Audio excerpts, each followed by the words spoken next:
अस्सलामुअलैकुम नाजरीन, मलिक टीवी में खुश आमदीद कहते हैं। आइए चलते हैं आज की स्टोरी की तरफ। हम 3 बहनें गैर शादीशुदा थीं, जबकि एक की शादी हो चुकी थी। आपी ज़हरा की शादी फूफीजाद से हुई। वो अपने घर में खुश थीं, लेकिन इनकी बाद की दोनों बहनों की शादियां ना हो सकीं। अगरचे वालिदैन ने बहुत कोशिश की कि इनका भी किसी अच्छे घराने में रिश्ता हो जाए, मगर मुराद बर ना आई। अल्लाह जाने कैसी रुकावट थी कि बावजूद हजार जतन के मेरी बहनों के हाथ पीले न कर पाए। वक्त कभी थमता नहीं, तेजी से गुजरता रहा, सो गुजरता रहा।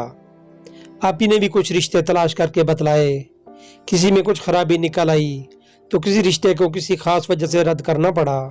यूं मेरे दोनों बहनें की शादी की उम्रें निकल गईं और वो बिन ब्याह ही रह गईं। इनके बाद के तीनों भाइयों की शादियां हो गईं और भाभियां घर में आ गईं। उन्होंने काफ़ी जतन किए, अच्छे रिश्ते शायद मेरी बहनों के नसीब में नहीं थे। सभी जानते हैं कि भाभियां खा कितनी ही अच्छी हूँ, जब घर में आ जाती हैं तो घर का माहौल बदल जाता है। ख़ास तौर पर ये नंदों और भाभियों के लिए कड़ा इम्तिहान होता है कि वो आपस में हुस्न सलूक को किस तरह कायम रखें ताकि घर का माहौल पुरसकून रहे। भाभियां गो के अच्छी थीं, फिर भी नंद भावज के नाजुक रिश्ते में दरारें पड़ जाती थीं। हालांकि मेरी बहनें घर का सारा काम करती और भाभियों के बच्चों को भी संभालती थीं, फिर भी उन्हें बोझ ही तस्वर करती थी। मैं वालिदैन की सबसे छोटी बेटी थी और कॉलेज में पढ़ रही थी। मैं इन दिनों सेकंड ईयर की तलबा थी। जब हमारे यहाँ इंटरनेट का इस्तेमाल शुरू हुआ, नई नई चीज़ थी, तो मुझे भी शौक हुआ किसी से चैटिंग करूँ। कॉलेज से आकर खाना खाने के बाद फ़ौरन कंप्यूटर के सामने बैठ जाती और ऑनलाइन गेम खेलने लगती। इन गेम्स में सबसे ज़्यादा मुझे शतरंज पसंद थी, क्योंकि वहाँ चैट भी होती। अगरचे मैं इस खेल की माहिर न थी, मगर इस वजह से खेलती कि चैट भी कर सकती थी और इसमें लुत्फ़ आता था। इन दिनों मुझे अकल न थी, कुछ नहीं पता कि बाहर की दुनिया कैसी है और लोग किस किस्म के होते हैं। सभी को अपने जैसा मासूम समझती थी। एक रोज़ एक लड़के के साथ शतरंज की बाजी लगा ली और खेल शुरू हो गया। वो एक माहिर खिलाड़ी था, इसने मुझे इस गेम के बारे में बहुत कुछ सिखाया। यूँ हम गेम के हवाले से चैटिंग करने लगे। इसका नाम बशीर था और वो कनाडा में रहता था। तकरीबन हर रोज़ ही चैटिंग करते और हमारा ऑनलाइन रहने का एक टाइम मुकर्रर था। मैं घर वालों से छुप कर इससे बातें नहीं करती थी, बल्कि बहनों को भी इस बात का इल्म था। बात आगे बढ़ी और हम दोनों एक दूसरे को मेल भी करने लगे, जिसमें वो कनाडा के बारे में मालूमात देता और मैं अपने वतन की बातें लिखा करती। हम दोनों मुल्कों का इनकी अच्छाइयों और बुराइयों से मुकाबला करते। मैं लिखती अपने वतन से बेहतर कोई जगह नहीं होती, और वो बताता कि बेशक मगर इंसान को दूसरे मुल्कों में भी आना चाहिए, क्योंकि इस तरह हम बहुत कुछ सीखते हैं और दूसरों की तहजीब व तमद्दन के बारे में जानते हैं, तो हमारा विजन वसी होता है। गर्जी इसी तरह की बातें लेकर हम एक दूसरे को मरऊब करने की कोशिश करते। घर वाले मेरे इस मुश्किल पर कोई इतराज़ नहीं करते थे और ना तवज्जो देते, क्योंकि मैं एक घरेलू लड़की थी, कहीं आती थी ना जाती थी, सिवाय कॉलेज के। बस घर में बैठकर कंप्यूटर से दिल बहलाती थी। कहते हैं कि आग और कपास का मेल नहीं, किसी ने 100% दुरुस्त कहा है। बिलाखिर बनोबत यहाँ तक आ गई कि एक रोज़ बशीर ने मुझसे सवाल किया, शाहबानो क्या तुम किसी को पसंद करती हो? ये वो सवाल था जिसकी शऊरी या लाशऊरी तौर पर मुंतज़िर थी। मैंने कहा पहले तुम बताओ, बाद में मैं बताऊंगी। हाँ, मैं कभी किसी को पसंद करता था, मगर इसकी शादी हो गई और अब वो बहुत दूर जा चुकी है। मैंने दुख का इजहार किया। ये तो बहुत दुख वाली बात है।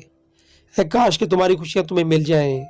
ज़रूरी नहीं कि इंसान जिसे पसंद करे वो उसे ही मिल जाए, ये किस्मत की बात है, लेकिन कि इस बात पर इंसान जीना नहीं छोड़ देते। देखो मैं जी रहा हूँ ना, और बहुत खुश व खुरम हूँ। बशीर की इस बात पर मुझे मजीद इसके साथ हमदर्दी हो गई। इस किस्म के सवाल जवाब के बाद हम दोनों के दरमियान एक अपनायत भरा रिश्ता कायम हो गया और अब हम अपने दुख सुख एक दूसरे के से शेयर करने लगे। मैंने उसे बताया कि मुझे एक से बड़ी 2 बहनों की शादियाँ नहीं हो सकीं और अब वो ओवर एज हो चुकी है, जिसका उन्हें ही नहीं तमाम घर वालों को दुख है। बहुत अच्छे रिश्तों की चाह में वालिदैन मामूली रिश्ते रद्द करते रहे, फिर मामूली रिश्ता भी नहीं मिलते। اب ان بیچاریوں کی زندگی کا مقصد صرف بھائیوں اور بھابھیوں کی خدمت کرنا اور ان کی مرضی سے جینا رہ گیا ہے۔ جب بھی ہم اپنی بہنوں کا ذکر کرتی وہ بھی دکھی ہو جاتا اور کہتا، دیکھو تم شادی میں دیر نہ کرنا ورنہ وقت گزر جائے گا اور تم بھی پھر ان کی طرح بیٹھ جاؤ گی، لہذا جو پہلا اچھا رشتہ آئے ہاں کر دینا۔ والدین سدا کسی کے نہیں رہتے ہیں۔ لڑکی کی زندگی جب دوسروں کے رحم و کرم پر رہ جاتی ہے تو وہ بہت قسم پرسی کی زندگی گزارتی ہے۔ جلدی مجھے احساس ہو گیا کہ وہ مجھے میں دلچسپی لے رہا ہے۔ روز کوئی ایسا میسج بھیجتا جس میں میرے لیے خاص بات پوشیدہ ہوتی، وہ ان اشاروں کے ذریعے میری تعریف کرتا اور کہتا وہ بہت خوش نصیب ہے جو مجھ جیسی سچے جذبوں کی مالک لڑکی سے اس کا تعارف ہوا۔ خود میں بھی سمجھنے لگی تھی کہ اس کمپیوٹر میں میرا آئیڈیا چھپا ہوا ہے۔ ایک دن اس نے بتایا کہ وہ اپنے ایک عزیز کی شادی میں پاکستان آ رہا ہے۔ میں خوش ہو گئی جیسے کسی نے اچانک انعام میں کوئی بہت قیمتی چیز دینے کا اعلان کر دیا ہو۔ میں تو اس سے ملنے کے خواب دیکھتی رہی۔ خواب حقیقت کا روپ دھارنے والے تھے۔ ایک دن جب وہ آن لائن تھا اس نے مجھے کہا کہ اگر میں پاکستان آیا تو کیا تم مجھ سے ملو گی؟ ہاں ضرور ملوں گی، مجھے تم سے ملنے کی بہت آرزو ہے۔ مجھے بھی آرزو ہے، میں نے جواب دیا۔ سوچا بھی نہ تھا کہ کب کی تم یہاں آؤ گے اور میں تم سے مل پاؤں گی۔ بشیر نے اس دن کہا تھا کہ اگر تم نے ملنے کے بعد مجھے پسند کر لیا اور میں نے تمہیں گھر کی عزت بنانا چاہا تو کیا تم ہاں میں جواب دوں گی؟ میرے دل میں ہزاروں پھول کھل گئے مگر میں نے بن کر جواب دیا، جی پہلے تم آ تو جاؤ پھر سوچوں گی۔ میں نے اپنی بہن کو بتایا کہ وہ شطرنج کا کھلاڑی کسی کی شادی اٹینڈ کرنے پاکستان آ رہا ہے، ہم سے ملنے بھی آئے گا۔ وہ بولی امی کو بتا دو تاکہ وہ گھر والوں کو راضی کر لیں، تبھی ہم اس کی گھر میں مہمانداری کر سکیں گے۔ باجی یہ بات تم خود امی سے کرنا، مجھے لحاظ آتا ہے، پہلے مجھ سے اس کی بات کرا دو، اندازہ تو ہو کس قسم کا ہے، پھر امی سے ذکر کروں گی۔ میں نے باجی سلطانہ کی اس سے فون پر بات کرائی، انہوں نے اس کی بات گفتگو اچھی لگی۔ اب وقت سے وقت کاٹے نہ کٹتا تھا اور پوچھتی تھی کب آؤ گے، وہ جواب دیتا کہ جلد آؤں گا۔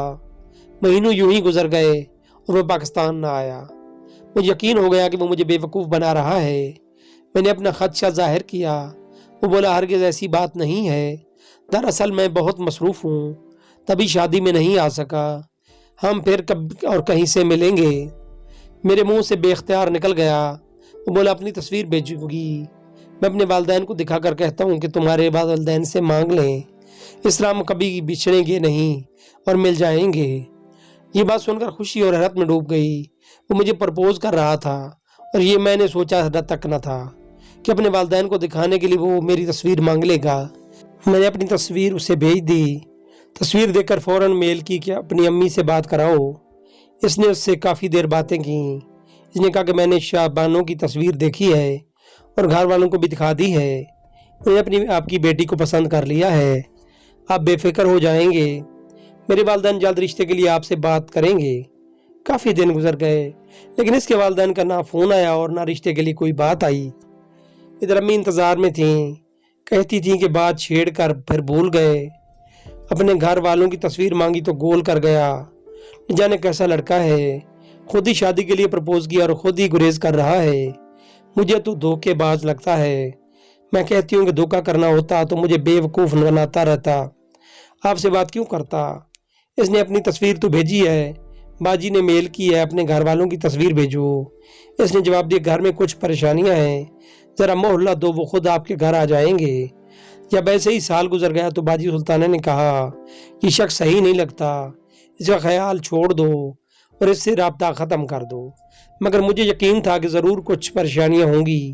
بشیر کی نیت صاف تھی تو بھی خود پرپوز کیا اور شادی کی بات کی، ورنہ میں نے تو اسے مجبور نہیں کیا تھا۔